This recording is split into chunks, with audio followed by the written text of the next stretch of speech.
Olá, turma! É muito bom estar com vocês mais uma vez. Iremos trabalhar com a prática de formação profissional para vocês aqui, cursistas do curso técnico em Serviços Públicos do Instituto Federal do Norte de Minas Gerais. Elegemos o tema Participação Popular para discutirmos. Ao final desta aula, explicaremos de forma resumida a atividade proposta para vocês. Lembrando que a prática requer um total de 85 horas. Vamos ao nosso trabalho?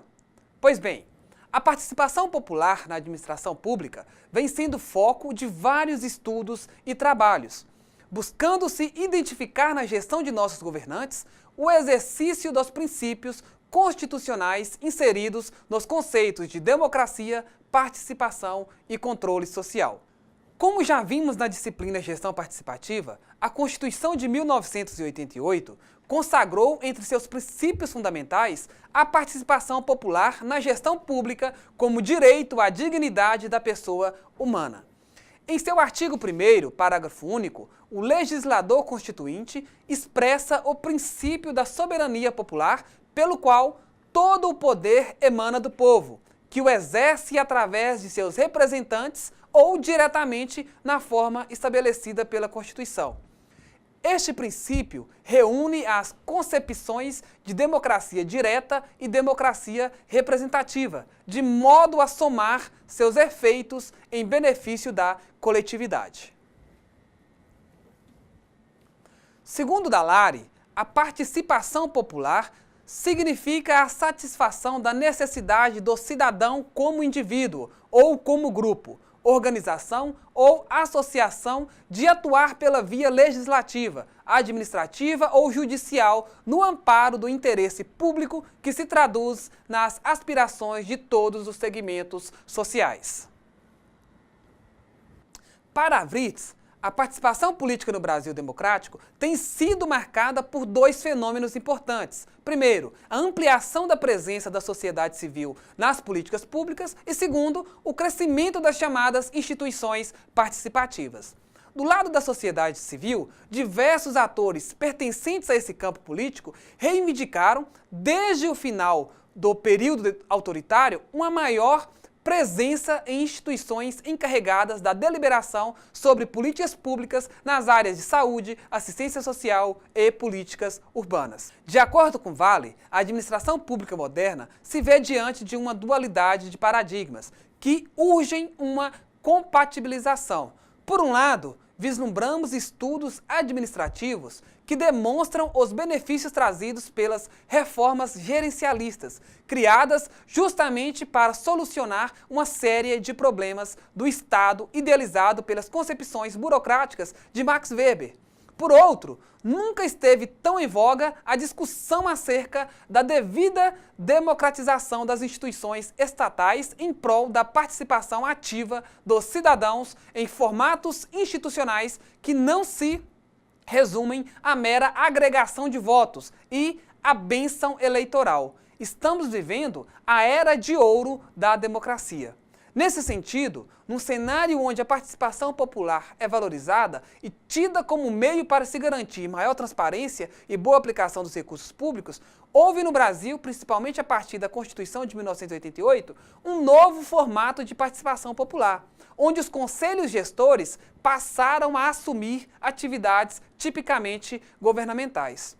Nesse contexto, tornou-se relevante a discussão do potencial deliberativo acerca dos conselhos gestores e de políticas públicas, principalmente na esfera municipal, bem como a adequação e o aprimoramento destes consoante os preceitos da teoria deliberativa. Com isso, o que se verificou foi uma proliferação desordenada de conselhos gestores de políticas públicas. Para se ter uma ideia da dimensão do que convencionamos chamar de febre conselhista, uma pesquisa realizada pelo IBGE em 1999, ou seja, mais de 17 anos atrás, constatou uma média de 4,9 conselhos por municípios, totalizando cerca de 27 mil conselhos em nosso país. Hoje, nos municípios do Brasil, tem-se no mínimo por obrigatoriedade legal os seguintes conselhos: o Conselho de Educação, do Fundeb, Conselho Municipal do Direito da Criança e do Adolescente, que é o CMDCA, o Conselho Municipal de Assistência Social, o Conselho Municipal de Saúde, o Conselho Municipal do Idoso e tantos outros. Contudo, a quantidade nem sempre remete à qualidade. São indicadores dessa qualidade o baixo nível de conhecimento dos membros, a falta de capacitação sobre a área de atuação, participação de uma mesma pessoa em vários conselhos, dentre outros, que constituem barreiras para uma maior efetividade da participação deliberativa nos conselhos gestores. Segundo o Vale, os conselhos gestores de políticas públicas, de forma geral, respeitadas suas variações e particularidades, deixam a desejar quando a questão é a exploração do seu potencial deliberativo, ou seja, o seu potencial de participar efetivamente. Segundo Gó, os conselhos gestores de políticas públicas são canais participativos propiciadores de um novo padrão de relações entre o Estado e a sociedade, principalmente em nível municipal, já que, em tese, viabilizam a participação dos diferentes segmentos sociais na formulação das políticas sociais, possibilitam à população o acesso aos espaços onde são realizadas decisões políticas, criam condições para um mecanismo de vigilância sobre as gestões públicas, implicando em maior efetividade na prestação de contas do poder executivo.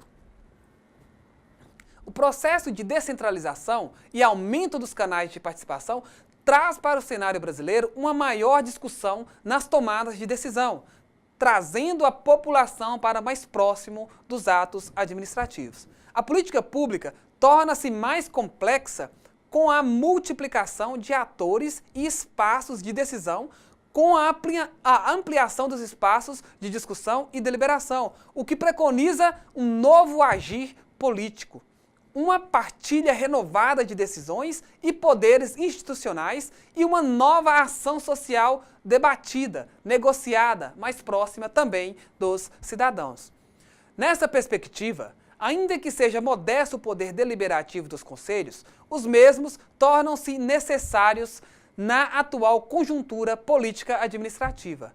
Entre tê-los de forma ainda incipiente e não tê-los, fica a primeira proposta. A partir do momento em que a sociedade civil entender de fato a importância do seu poder de participação e deliberação nos assuntos públicos, teremos certamente um país cujos atos políticos e administrativos se tornarão mais transparentes e menos corruptos.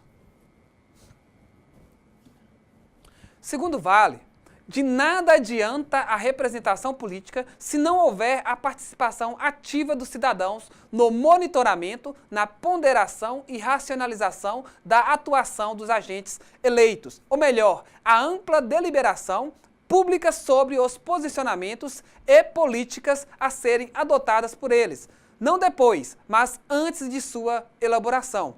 E é como bem ressalta Young, a participação está estritamente ligada ao processo de harmonização da legitimidade representativa e, por isso, deve haver uma participação intensa dos cidadãos para a efetivação dos processos de prestação de contas. Outro importante canal de participação popular são as audiências públicas. Segundo Moreira Neto, a audiência pública é um instituto de participação administrativa aberta a indivíduos e a grupos sociais determinados, visando a legitimidade da ação administrativa, por meio da qual se exerce o direito de expor tendências, preferências e opções que possam conduzir o poder público a uma decisão de maior aceitação social. Citamos ainda como fontes de participação popular as conferências municipais, que geralmente acontecem de 2 em 2 anos, como exemplo, Conferência de Saúde, Educação, Assistência Social, Idoso e tantas outras, as reuniões nas câmaras municipais de vereadores, que acontecem ordinariamente pelo menos uma vez por semana, as reuniões de associação de bairro ou de comunidades rurais, a participação em sindicatos, enfim, são muitos os canais de participação. Vocês já participaram de algum desses? Pelo menos de um? Já foram em alguma reunião da Câmara de Vereadores? Participaram de alguma audiência pública? Participaram ou participam como membros efetivos de algum conselho? Bem, gente, infelizmente, para grande parte da população, tais perguntas têm como resposta o não. A situação da política brasileira de descrédito gera na população desconfiança e repúdio, fazendo com que, nos momentos que são chamados para discutir assuntos de interesse de todos, como nos casos de audiências públicas, participação em conselhos e outros, se vejam sem estímulo para participar ativamente da vida política e das decisões administrativas. Nas audiências públicas ou nos conselhos, são as mesmas pessoas que participam, são os mesmos rostos que sempre estão lá para participar.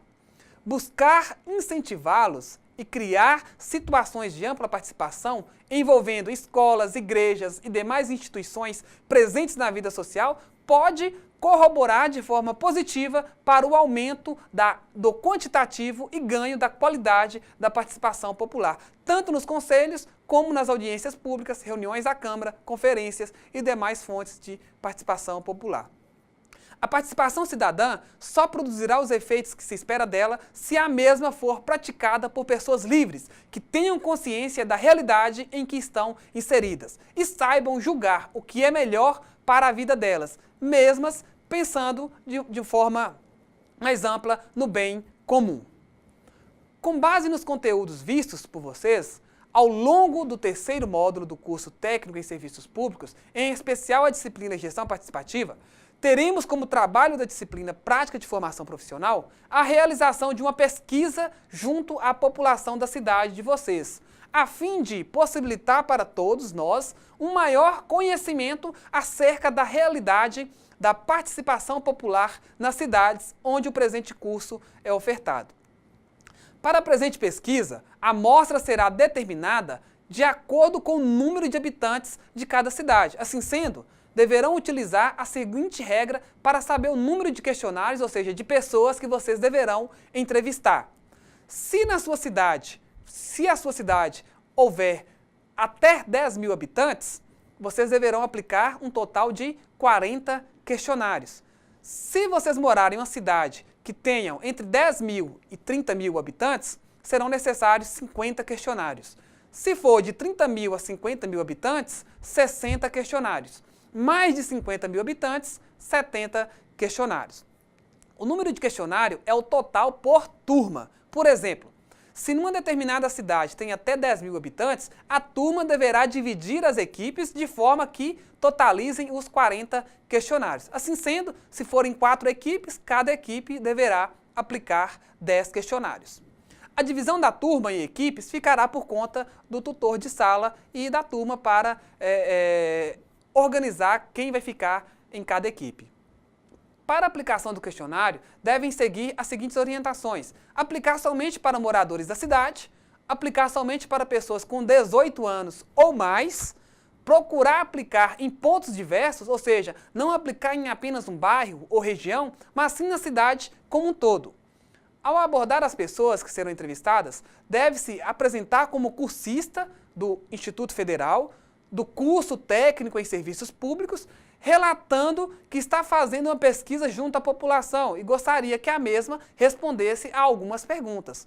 Observação: não é necessário anotar o nome da pessoa que será entrevistada, ok?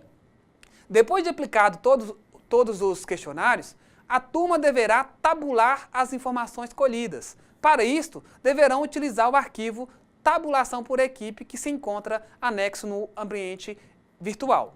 As demais orientações sobre a apresentação e modelos vocês encontrarão no ambiente virtual.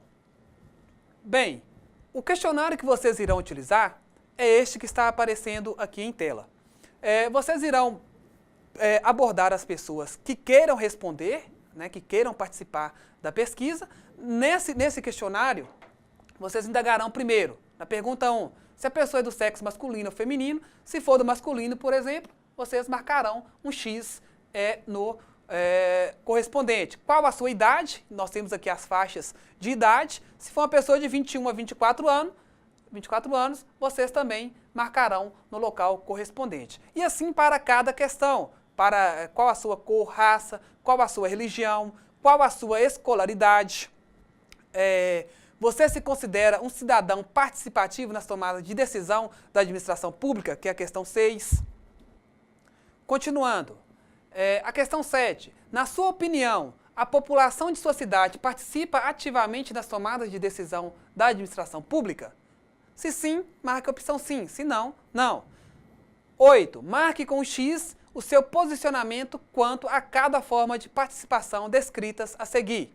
Tipos de participação. Audiências públicas. Participou, já participei, nunca participei. Então, para cada pergunta, vocês irão marcar se já participou ou nunca participou. Reuniões de conselhos municipais, conferências municipais, reuniões da Câmara Municipal, filiação em sindicato, filiação em partido político e membros de associação de bairro.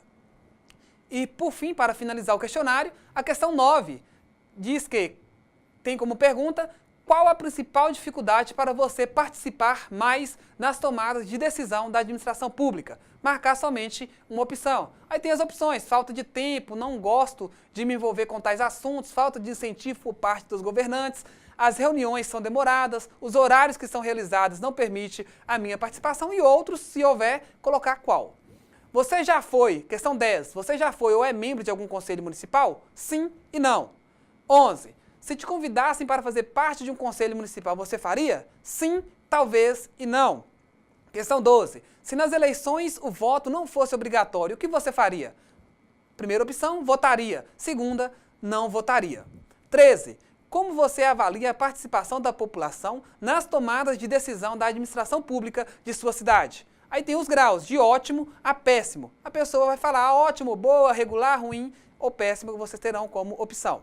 14. Como você avalia a sua participação nas tomadas de decisão da administração pública de sua cidade? Também deverá marcar de ótimo a péssimo. E 15.